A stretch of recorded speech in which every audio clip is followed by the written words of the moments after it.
హిమాచల్ ప్రదేశ్లోని సిమ్లాలో భారీ అగ్ని ప్రమాదం జరిగింది. కైషాని గ్రామంలో ఏకంగా 40 ఇళ్లు దగ్ధమయ్యాయి. సమాచారం అందుకున్న ఫైర్ సిబ్బంది మంటల్ని అదుపులోకి తెచ్చారు. ప్రమాదంలో భారీగా ఆస్తి నష్టం జరిగింది.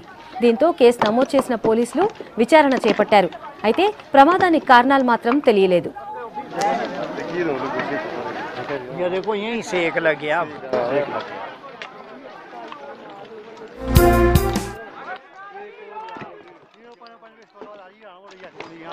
सीमेंट से कहाँ जानी आग? देखो आप, सीमेंट से आग फैल ही नहीं सकती।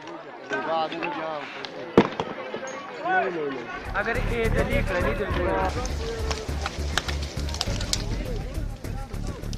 హిమాచల్ ప్రదేశ్లోని సిమ్లాలో భారీ అగ్ని ప్రమాదం జరిగింది. కైషాని గ్రామంలో ఏకంగా 40 ఇళ్లు దగ్ధమయ్యాయి. సమాచారం అందుకున్న ఫైర్ సిబ్బంది మంటల్ని అదుపులోకి తెచ్చారు. ప్రమాదంలో భారీగా ఆస్తి నష్టం జరిగింది. దీంతో కేసు నమోదు చేసిన పోలీసులు విచారణ చేపట్టారు. అయితే ఈ ప్రమాదానికి కారణాలు మాత్రం తెలియలేదు.